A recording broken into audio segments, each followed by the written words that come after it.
Hey guys, I am Bethany Quinn, and this is Quintersectional Conversations. Tonight, I am here with Shawna Thomas, who is my former neighbor, but also has an illustrious career in network television and things like that, right? Yes, accurate? Yeah, And totally accurate. she has worked for Vice and was it ABC before? NBC News and then NBC News Vice. and Vice, and now she's at, I'm allowed to say the company, right? Yeah, I'm at Quibi. Yeah. She's at Quibi. So she is awesome. The night that we met, actually, and I don't know how much of this you're allowed to say, but I feel like I'll just ask you and you'll tell me if you're not allowed to say it. The night that we met, you were like telling us about, you told me about the different like helicopters in DC, and I was like, that's awesome, because where our building is, like, there are helicopters all the time. So Oh, are you allowed to? yeah, I'm allowed to talk about that. So, I thought so, but I didn't want to be like, totally. So what she's talking about is where our building is, the apartment building that I still live in DC, has a really great roof. But Marine One, as well as the decoy choppers, are basically our building is in the flight pattern of those. And so you can see when the president basically is flying back to the White House or leaving the White House, and I am fully aware of how those choppers fly because I used to cover the White House during the Obama administration, and I haven't been. There are kind of three choppers that do it when the president lands on the White House South Lawn, but when you do large trips with the president and he has to get on a chopper from like somewhere where where Air Force One lands. So like, for example, when the president flies to New York City, he takes Marine One to Andrews Air Force Base, and you basically drive your car to Andrews Air Force Base if you're in the press and in the pool covering the president. You get on Air Force One, you take what amounts to a 20-minute flight to New York City. You land at JFK usually. And then because the traffic is so bad in New York, you take a chopper from JFK to one of the ports on the river of Manhattan. So it like South Street Seaport is where they used to go, but I think it changes sometimes. But there are other choppers that do that flight with you, or that do that flight with the president of the United States. And the press, and there's about 13, I think is the number, but don't quote me on that, members of the press that are considered the pool that get on another chopper and either fly in front of the president or fly behind the president. And so I've done that flight on a chopper in front of the president multiple times. So I used to make this joke that I've been on one of the decoy choppers, because if you're watching that, like sort of what amounts to kind of a flying flotilla into Manhattan, there are about 6 choppers to choose from if you wanted to shoot one down. And for a period of time in my life, I used to be on one of those 6. So, yeah, nice. I have experience with the Nighthawks and experience with Ospreys. That's awesome. So I totally did the thing that I warned you that I do often, which is I forgot to mention what I'm making. So yeah, what are you making? I'm making a mushroom tapenade. I watched Chopped. My family had watched this Chopped, and I'm staying with them, like, finally in quarantine. And so I watched an episode with Martha Stewart was one of the judges, which is like the most horrifying thing. Like, I'm like the anti-Martha Stewart because I'm like kind of a clusterfuck, and so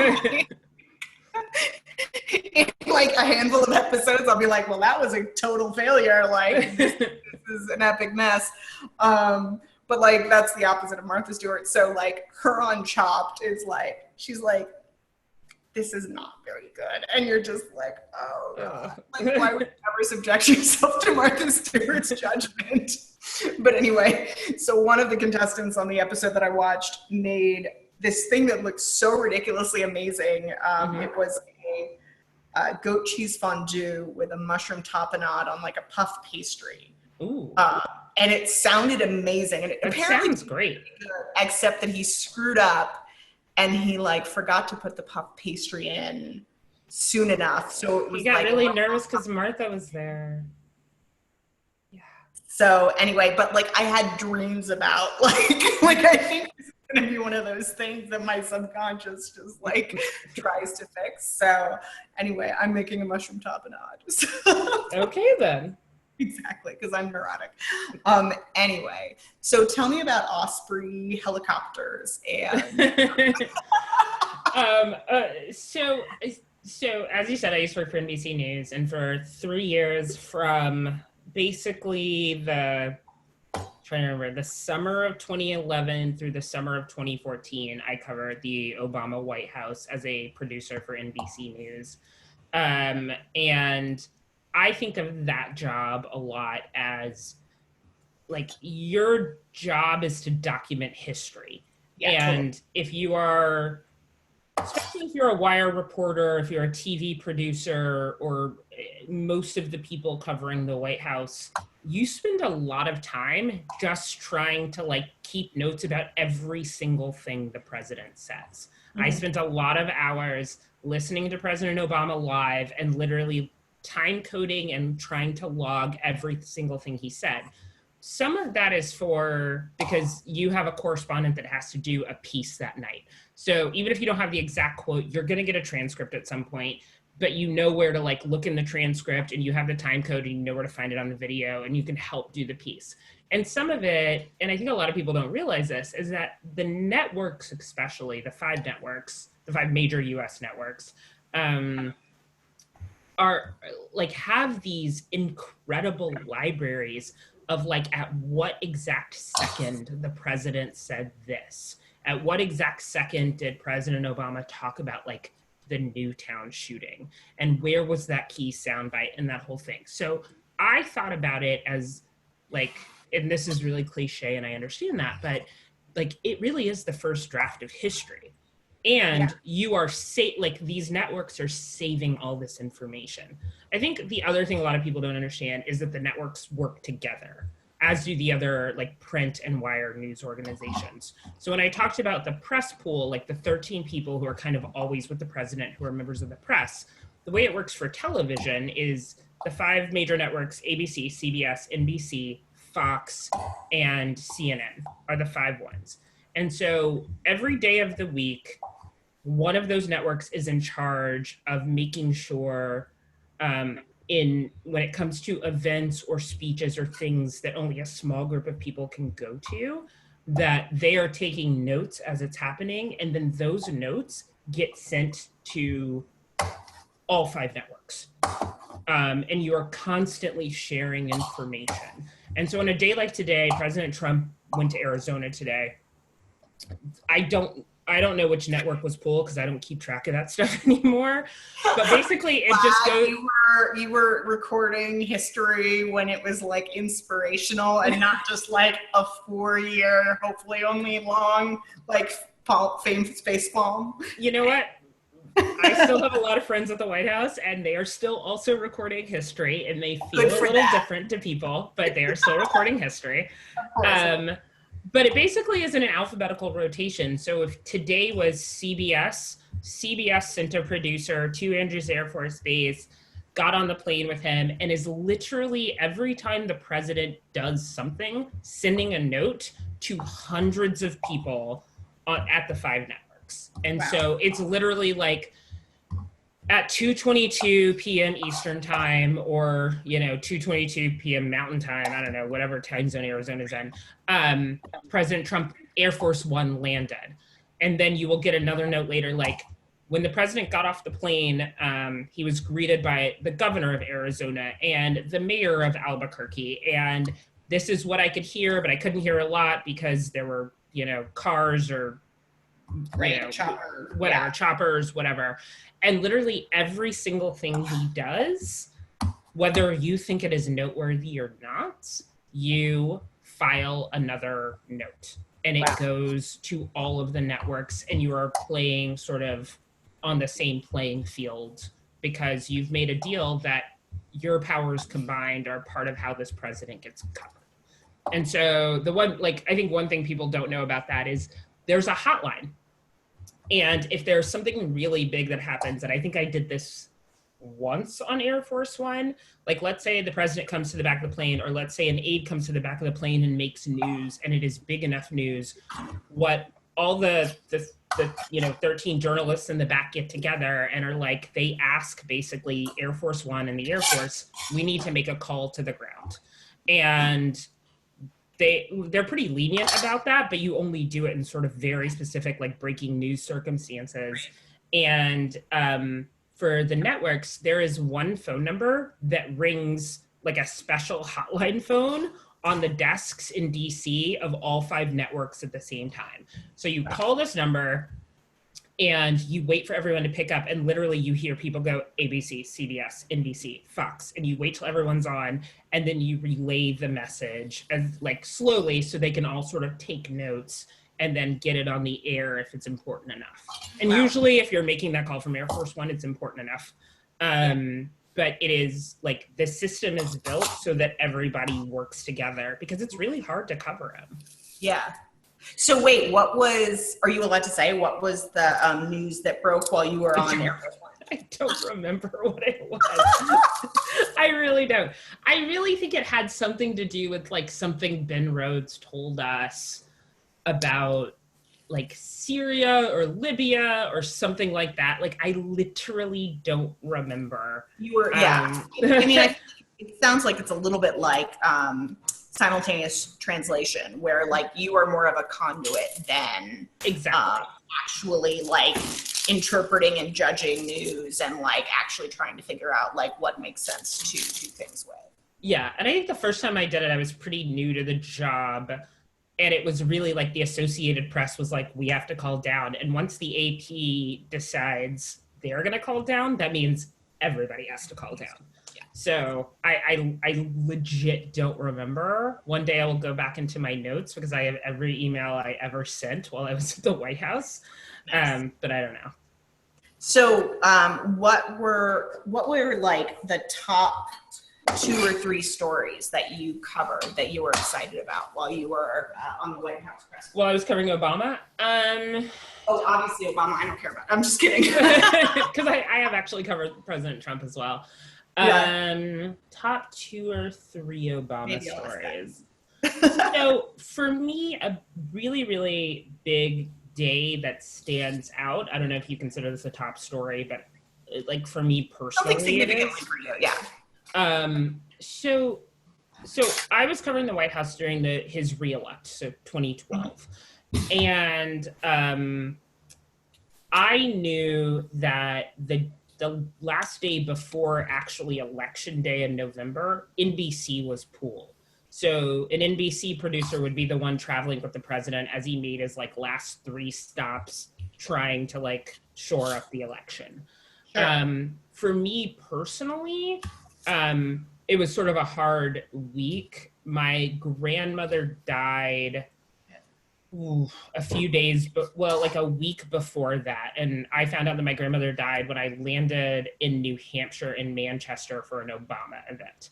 Now, we knew this was coming. She was old, and she had sort of made a decision, to be honest, to die. So I had been home in Texas a couple weeks before that, and I had basically said goodbye. And the funny thing about my grandmother is I walked into her, like, hospice room, and she looks at me and she's like, shouldn't you be at work? And I was like, lovely to see you too, grandmother. But, you know, that's how my family is, and it is what it is.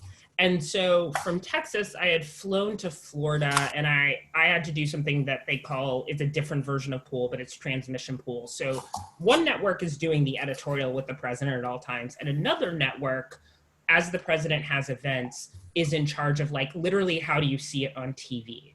So NBC may be the one who brings the satellite truck, the camera people, the producer, and does, like, all the logistics work. You are seeing NBC shot on all 5 networks at that point. Right. And so it's just sort of 2 different jobs. So I had to go do that in Florida, but I had made this play with my boss at the time that I was like, I really want to be on Air Force One that last day of the election. That seems like an amazing moment to see whether he wins or loses. Right. So I flew from Florida I was trying to get to Wisconsin, couldn't quite get to Wisconsin because of weather. ended up landing in Chicago and taking a black car to Madison, Wisconsin, I want to say, which was the last day of the election, got up the next morning and then proceeded to do President Obama's last 3 stops, which were Wisconsin, Ohio, and then he ended it in Des Moines, Iowa. And that is the speech where he teared up and Michelle teared up. It was in like the middle of the streets in Des Moines. I have kind of these beautiful pictures from it. It is so cold. You cannot imagine. I cannot. And so like you see these crowds of thousands of people. And this is also like when he was in Ohio, it was like Jay-Z came and performed, Bruce Springsteen came and performed. From like Wisconsin to Ohio, I believe Bruce Springsteen flew on Air Force One, and Helene Cooper of the New York Times was a White House reporter at the time as well, and she is one of the hugest Bruce Springsteen fans, and she could barely keep her shit together, knowing that Bruce Springsteen was literally just on the same plane with us. I think I have like a really like crazy pool report about it because I took a lot of pride in trying to make people laugh in my pool reports. And so we do Des Moines. It's this like people are just like in the streets. It's the last day of the election. It's a re-elect. It shouldn't even be that big. It's crazy. Trump, like Obama's crying. It's whatever. And then we get on what like is sort of affectionately known as Baby Air Force One, which is the smaller version of it because we needed to land a smaller airport in Illinois because he was flying back to Chicago. And there are some airports that don't have a long enough runway to deal with like the larger Air Force One. So we're on the small version, and on the flight from Des Moines to Chicago, Obama comes to the back of the plane to just talk to us. And technically it's off the record, but it's been so many years now, like who cares? Right. And the AP reporter at the time, a guy named Jim, his father had died about 2 weeks before that. And Obama knew about it and he said something. And I always remember like, that was something that really touched Jim. And I was like, in my head, I was like, I'm not gonna have this chance very often. So I'm just gonna do this. And what I told the president was, I was like, my 90-year-old grandmother just died. And I just want you to know, she voted for you absentee before she died. Aww. Which is probably illegal in retrospect, but it was one of those things where she had told me that before she died. Like that was really important to her to like be able to vote for a second time for like the first Black president of the United States. Yeah. And he looked at me and he was just like, I bet she was really proud of you. And he gave me the biggest hug. And we like, it was just this like very amiable conversation in general, just about the election and how he was feeling and that kind of thing. And not like something you report on, but it was just like this interesting moment to be a part of. And, you know, the next day he won, and we're at the campaign headquarters and covering it. But like, for me, that's like one of those moments that kind of transcends journalism because he is the first Black president and I'm Black and I don't agree with everything Obama did personally. I definitely have written a lot of objective pieces about him,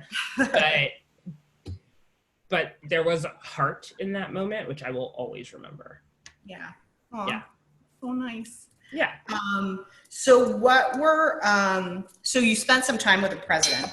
Yeah. What is something that you think, what is one of the most surprising things that you learned about the president? He's just the president, like, whatever, it's fine. He's the former president, but okay. Like, it's not like he's not being our president in 2016, so it's fine. But, like,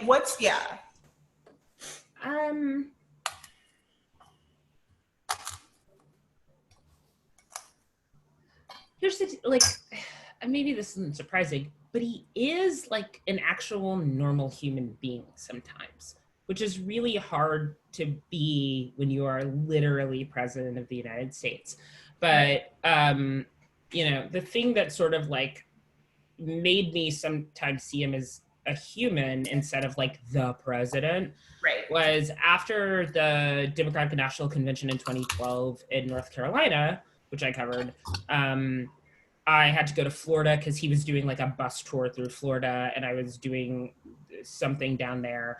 And at some point, I get an email from the staff, like the campaign staff, because this was a campaign trip, that was basically like, hey, this is one of those times that the president is actually staying at the same hotel that the White House press is staying at, which doesn't happen that often, because when the president stays at your hotel, it creates all these like security issues, and like you have to go through metal detectors, and it's actually kind of a pain in the ass. But this hotel had like 2 towers. So one tower was Obama's tower, and the other one was where other people could stay. And I was doing a lot of like logistics technical work that day, but they were basically like, he wants to have a happy hour with the press, which Barack Obama didn't do that often. And I think there's some very good reasons why he didn't do that often. And is that something that previous presidents had done more often, or? I think, like, from what I understand, because I had a little experience with Bush, but not really. Right.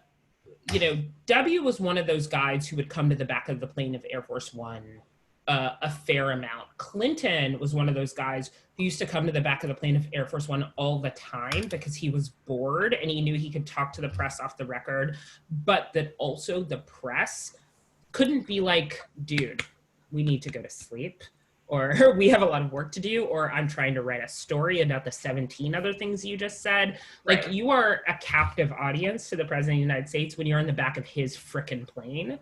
Sure. And apparently, like, what I've been told about Bill Clinton is he would take extreme advantage of that and like keep you up like 3 hours later than you needed to be on an international trip, because he just liked to talk to people. I once was on Air Force One. I covered when Obama went to Nelson Mandela's funeral. Oh, wow. And he had Hillary and W and Laura on the plane, because the thing you do, especially for like a world leader like Mandela, is you offer a seat to other people. And sometimes they take them and sometimes they don't.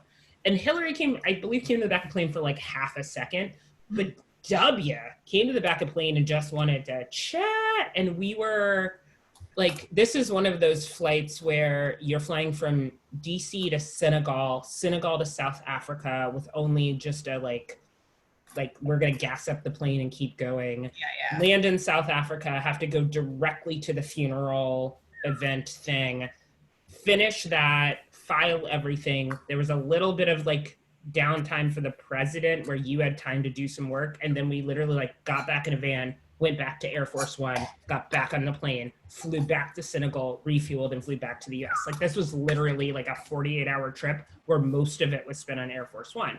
Oh my gosh. But Obama never really came to the back of the plane that much, and he didn't do a lot of these things. And I think he was just trying to be very careful. And I totally understand that. And I think his staff... There's a reason that one of his biggest scandals was, using Dijon mustard. Exactly. Or wearing a tan suit. Right. And so this is one of those things where like the press staff was just like, he wants to have beers with y'all. And so I like wrapped up what I was gonna had to do for my job very, very quickly, as quick as I could. Had to like roll a satellite truck to this hotel, which meant it had to be sniffed by dogs and metal detected and all this other stuff. But I did all that, and then like got to the press had basically taken over a room, put up like blackout curtains so people couldn't see, gotten the president in there, and he was just chatting with everybody. Being a normal person. And there was this moment where correspondents who were there kind of surrounded him and asked him 1,000 questions. And it was clear that's not what he was there to do. And at some point, like, that tapered off. And I remember this moment where he was like sitting with one of NBC's cameraman, a guy named Bobby, who is a Navy veteran. And him and Bobby and like a couple of other cameramen were sitting at this table. Like, Obama was drinking like a Coors Light or something, slowly drinking a Coors Light because he is president of the United States, and just chatting about like basketball with these guys. and he seemed so relaxed and happy. But because he's Obama, he's one of those guys who thinks, and he made sure his body man, this guy at the time, whose name was Marty, coined our cameraman. And what that means is that the president carries around these like emblematic coins, and people in the military know about coins and that whole thing. It's really special to get one from the president, and he basically pulled Marty aside when no one was paying attention, got one of his coins, and gave it to our cameraman who was in the Navy. But really, he just wanted to joke around and talk about basketball. And I was like, oh, you're kind of just a normal dude. Super smart president of the United States, has the key to multiple nuclear weapons, but you're kind of just a normal guy. And like, I liked being able to see that. It was a really long story. I'm sorry. Where are you in your cooking? I'm cooking. I realized I forgot to pour my wine part of the cooking because you and I are, drink wine on the roof friends. And, yes. And that was my bad. No, that's really, clearly I have so many experiences where I hear about all of the Obama things that, Yeah. No, this is awesome. Actually, have I ever told you about the one time that I met President Obama? No, tell me about it. Oh my God. So I was wearing sparkly jelly shoes when I met President Obama. Like completely accidentally. And this is like totally mortifying. I can one up you on the mortifying, but go on. Oh, I look forward to it. So we had, when I was working at SEIU, I was in the legislation department, and I was the only person who spoke Spanish there. And so when the president signed the Fair Pay and Safe Workplaces executive order, basically saying federal contractors should follow the law, and if they don't, like, that should be a thing that we look at. So we had a group of workers who were federally contracted workers who, their employers had run afoul of the law or whatever it was. And so some of them were Spanish speakers. So I was interpreting for them. So we get to the executive office building. We go into the, I'm sure you've been to the theater room thing where they sign things. And so I'm thinking, so first I had like comfortable walking shoes, which were my silver sparkly jellies. Yeah. And then I had brought what I thought were, high heel, like dark colored, modest, like normal looking shoes, heels. And so I get to the office and I realize that they are dark colored shoes, but they are two different dark colors. So I brought a dark blue platform shoe and a black heel. So I was like, jellies it is. I was like, well, I might have time to run home, but like, probably not. That would be awkward. And like, I'm just going to be in the audience. Like, it's not a big deal. It's fine. Like, whoops, but it's not a big deal. So then we get to the executive office building, and they're like, oh, so one of the Spanish speaking workers is going to go back before the show because she's going to stand behind the president. Yeah. Cool, no problem. And so she goes over, and they're like, oh, you have to go with her. And I was like, I'm sorry, what? You're like, have you seen my shoes? Interpreting for her, like, you need to go back there when she meets the president, so like you can translate. And I was like, there are no other translators in this building? Like, where the fuck? How am I the best Spanish speaker here like that? No, someone is lying, but it's fine. Anyway, so I'm like, okay, fuck, I am about to meet the president, and I am wearing silver sparkly jelly shoes. Awesome. So, and I'm like trying not to freak out, but like very low key freaking out. And so President Obama comes in the room, And they're like, okay, so they have the workers like line up on one side of the room, and I am not a worker, so I'm standing apart. But I'm also trying to interpret for this worker. I thought I was going to do simultaneous interpretation. Never do simultaneous interpretation when you're translating for the president. You do sequential interpretation. Yes, you do.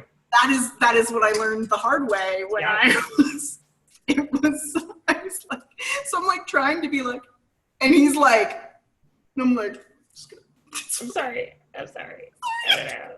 It's hard to know the right protocol with the president of the United States. It's just hard. Nobody told me. And no one tells you, and no one helps you.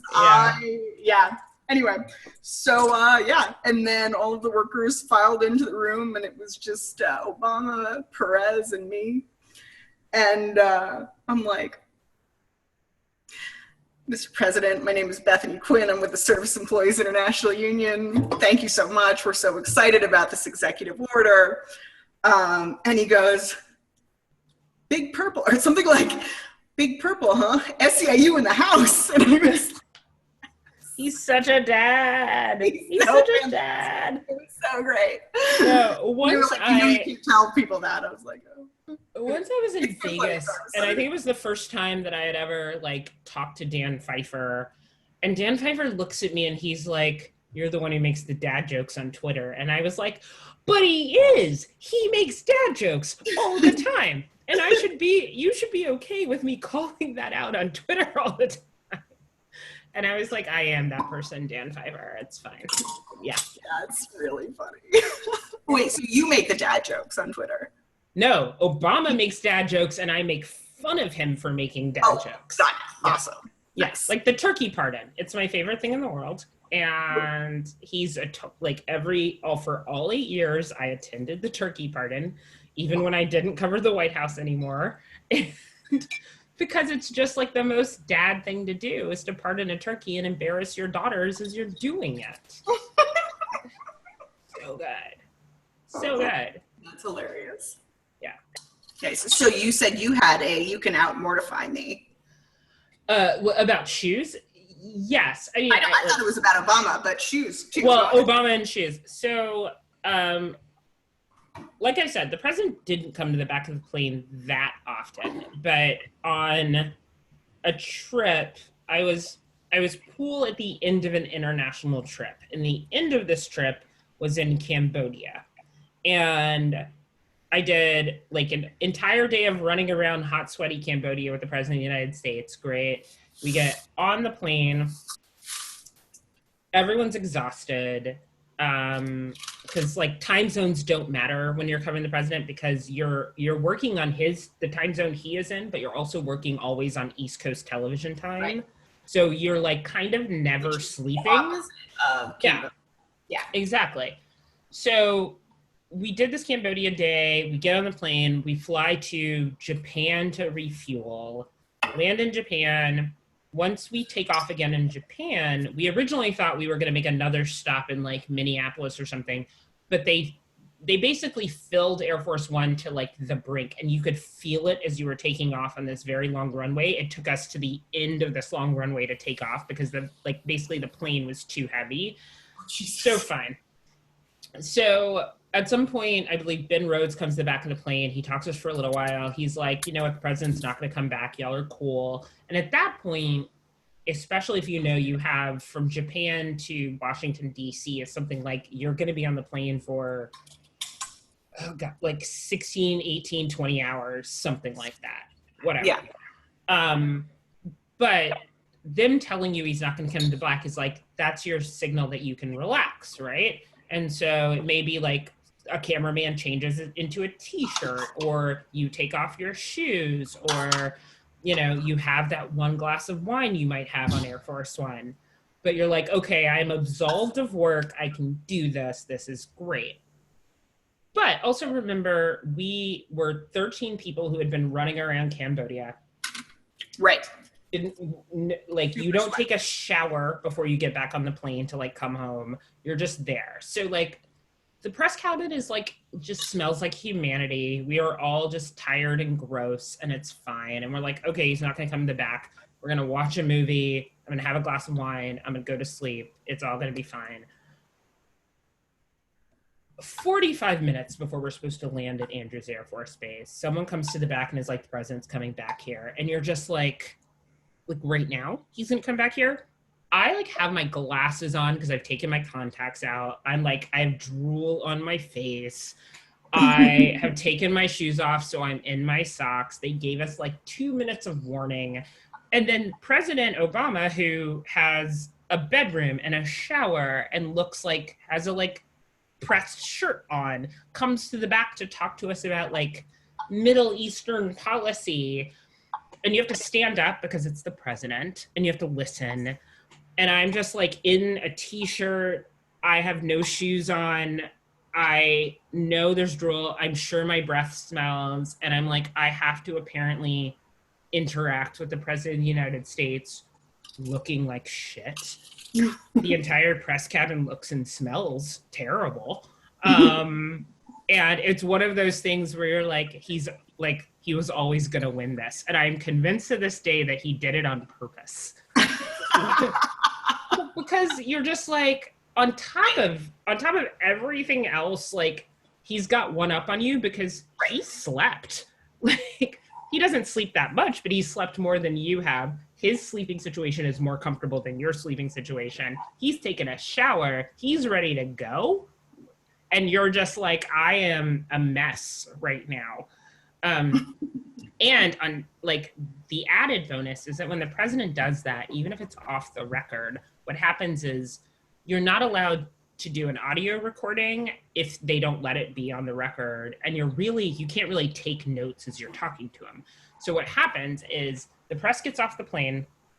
He flies off on Marine One. You go into the Air Force One terminal to get like your car is either parked outside or you're going to take a bus to the front and like a car service is going to pick you up.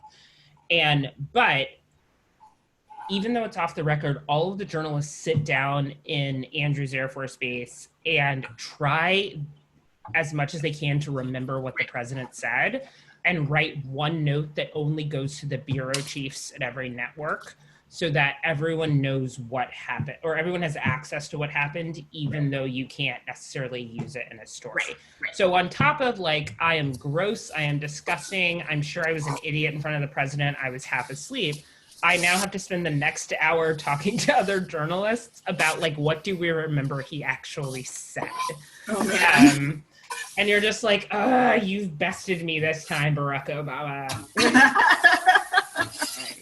I was so gross. You were like, blame Obama. Totally blame Obama. I also threw up in a motorcade once. It's a whole, it's... Oh, shit. No. You can't do it. It was in South Africa for the Nelson Mandela thing, just because our bodies were all out of whack, and then there was traffic once we got to, I think we were in Joburg. I can't even remember which city we were in. But we're in the motorcade and we're in these combis, and we had basically been on a plane for 24 hours. And the last meal they served us, which I should not have eaten, was they gave us lasagna before we landed, which smelled and looked great because it's very good food on Air Force One. Right. It was like between having to be in a van for the next hour afterwards, and it was hot and everything was weird. Literally, another member of the press opened the window of the van, threw up out of it, and it flew back in the front window. And then I threw up on the side. I was just like, we are a mess. And we literally haven't gotten to the event yet that the president is going to speak at. So brutal. So I threw up on the roads of South Africa because shouldn't have eaten that lasagna on Air Force One. It's fine. Oh man. Yeah. That's so funny. So that's amazing. Did you say you covered some things from President Trump too? Yeah, I mean, yes, I have covered some stuff from President Trump, not sort of on that daily in the bubble basis. Right. Because by the time he became president, I was the bureau chief for Vice News in DC. But I was also a correspondent for Vice News Tonight on HBO. And so there were a couple of things, especially international trips, that I went ahead and did. So I was in Singapore when he met with Kim Jong-un. Actually asked a question at like the longest press conference ever. Is that literally or figuratively? A little combination of both. It was a really long press conference. This was before his staff realized that they did have to cut him off or he'd keep taking questions. It was also a little before I think the press realized he would just keep taking questions. And so this was a situation where he'd met with Kim Jong-un, people were there, and then they went to this other location and had a press conference where all of the US press, all of the international press was in this room. You always have to get somewhere 2 hours before a president because of security protocols. So we'd been sitting there for 2 hours, and then he comes out, gives a tiny speech, and then starts taking questions. And you think, you're still, because of when this happened, I do think the press was still in the mindset that like things were normal. Right. Or we didn't know how abnormal things were. And so you sort of think, okay, the AP will get a question, Reuters will get a question, a major network will get a question. He'll throw 2 questions to international organizations, and then he'll be gone. But he just kept taking questions. Like he knew who he wanted to call on for like the first 4 questions, which is very normal. But then it just became this free-for-all of like people raising their hands and shouting over each other, which was not a thing that flew in the Obama administration. So like I wasn't totally expecting it, but I was like, well, if the BBC guy next to me is just yelling and Al Jazeera behind me is just yelling, screw it. I'm just going to yell and try to get a question. Why the hell not? I got a piece to do tonight too. Right. And I'm curious about stuff. So I covered that. What was the craziest question that came out in there? You know what? In that one, there weren't really that many crazy questions. I will say in that one, people pretty much stayed on topic because I don't think people quite realized that if they went off topic, it doesn't matter. So and this is like a journalism thing that I think people in DC had to adjust to, is like all of the rules, all of the things we thought about covering politics pre-Trump, we had to like relearn everything. What are some of those rules? Can you dig into that a little bit? Yeah, I can. So I always like what I refer to it as that like Trump caused a lot of cognitive dissonance to a certain extent, sure, because there was an expectation about how White Houses act and how presidents act and how then Congress interacts with them and then how the Justice Department interacts with them. And so there are things that I learned, and I have a degree in political communication from GW and have covered politics for years. And there's just like certain ways the presidency works that you thought you could count on that are not necessarily the situation with this particular president. And so I think that press conference is a very good example of, you know, if President Obama were holding a press conference after meeting with Kim Jong-un, which would never happen, but whatever, you would feel kind of a weird pressure to keep your questions to the situation that you were in, or at the very least, the region of the world you were in.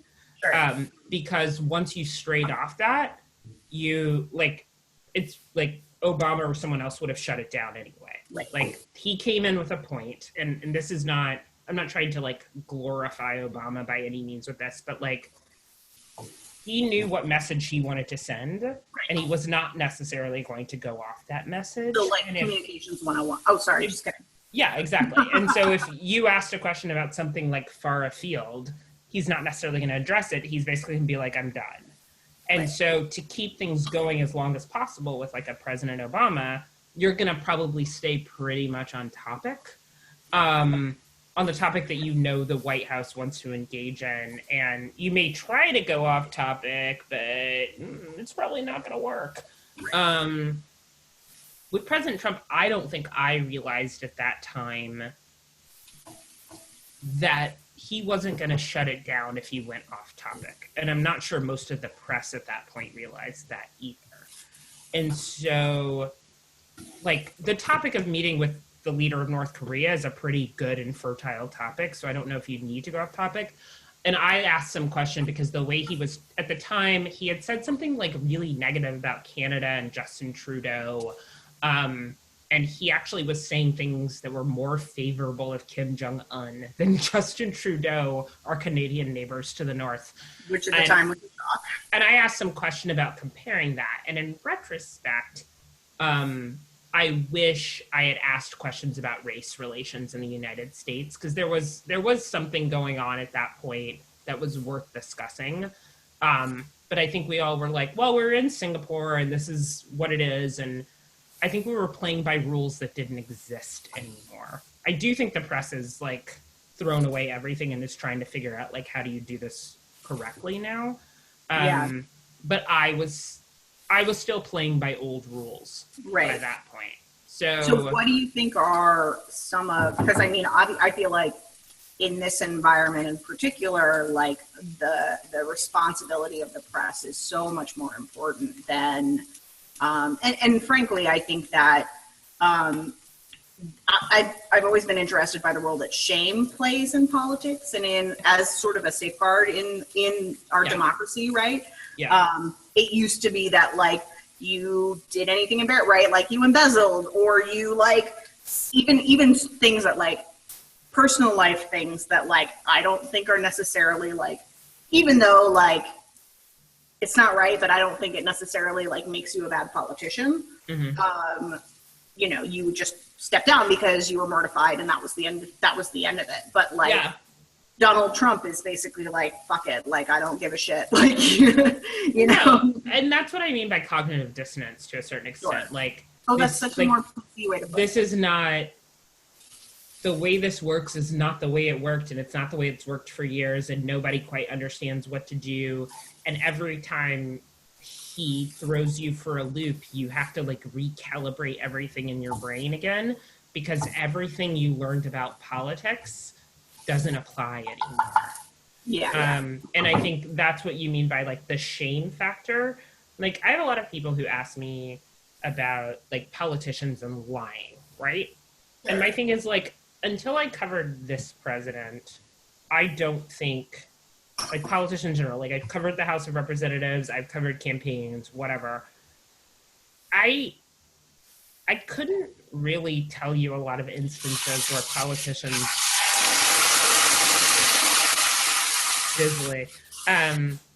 but I couldn't tell you a lot of instances where politicians lied to my face or just lied in general. Now, politicians spin.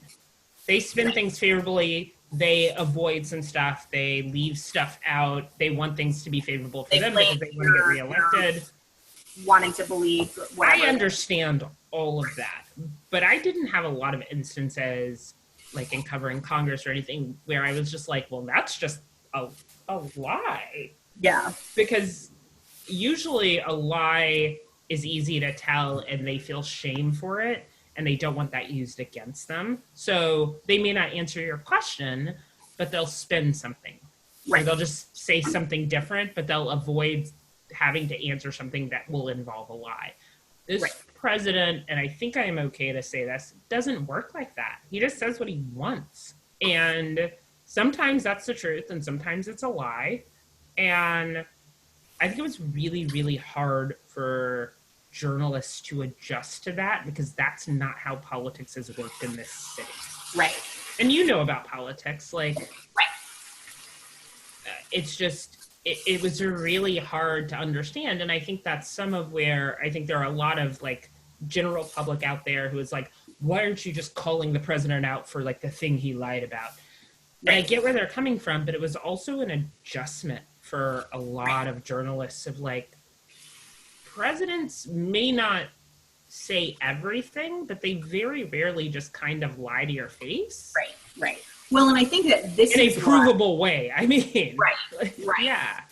Yeah. And that was really hard to figure out. How do you cover that? How do you say that? How do you deal with it? How do you like say the president said this, but also like it's clearly not true?